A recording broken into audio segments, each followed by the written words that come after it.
వికారాబాద్ అనంతగిరి అనంత పద్మనాభస్వామి ఆలయంలో కేంద్ర మంత్రి బీజేపీ రాష్ట్ర అధ్యక్షుడు జి కిషన్ రెడ్డి ప్రత్యేక పూజలు నిర్వహించారు. ఈ సందర్భంగా వారికి పూర్ణకుంభంతో స్వాగతం పలికారు ఆలయ అర్చకులు. వికారాబాద్ అనంతగిరి పర్యాటక కేంద్రానికి 100 కోట్లు మంజూరు చేసినట్లు, త్వరలోనే పనులు ప్రారంభమవుతాయని ఈ సందర్భంగా వారు వెల్లడించారు. అనంతరం దారూర్ మండలం కోట్పల్లి ప్రాజెక్టులో బోటింగ్ లో పాల్గొన్నారు కిషన్ రెడ్డి.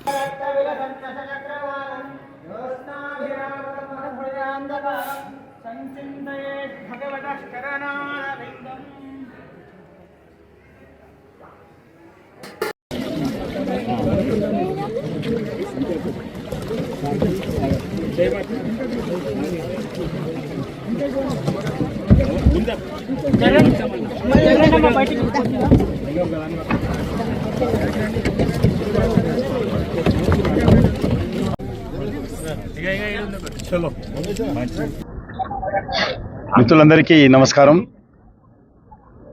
మనకందరికీ తెలుసు, ఈరోజు దేశంలో పర్యాటక శాఖ చాలా వేగవంతంగా అభివృద్ధి జరుగుతూ ఉంది.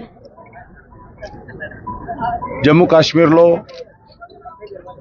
2023లో సుమారు 2 కోట్ల మంది పర్యాటకులు రావడం అనేటువంటిది స్వాతంత్రం వచ్చిన తర్వాత మొదటిసారి జరిగింది.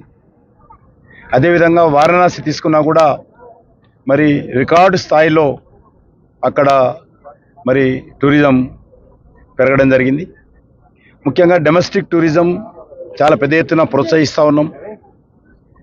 దానికి సంబంధించినటువంటి నెట్వర్కు, రోడ్ కనెక్టివిటీ కానీ, ఎయిర్ కనెక్టివిటీ కానీ, ట్రైన్ కనెక్టివిటీ కానీ, ఇంక్లూడింగ్ వాటర్ వే కనెక్టివిటీ కానీ పెంచేటువంటి ప్రయత్నం చేస్తూ ఉన్నాం. అనేక దేశాల నుంచి కూడా ఈ వీసా సిస్టాన్ని తీసుకురావడం జరిగింది. గత 2 సంవత్సరాలుగా సుమారు 170 దేశాలకు ఈ వీసా సిస్టమ్ పెట్టడంతో ఆ దేశాలలో ఉన్నటువంటి ప్రజలు చాలా సున్నితంగా, ఏ రకమైన ఇబ్బంది లేకుండా వాళ్ళు భారతదేశం పర్యటించడానికి వీసా వస్తూ ఉంది. అదేవిధంగా ఈరోజు దేశంలో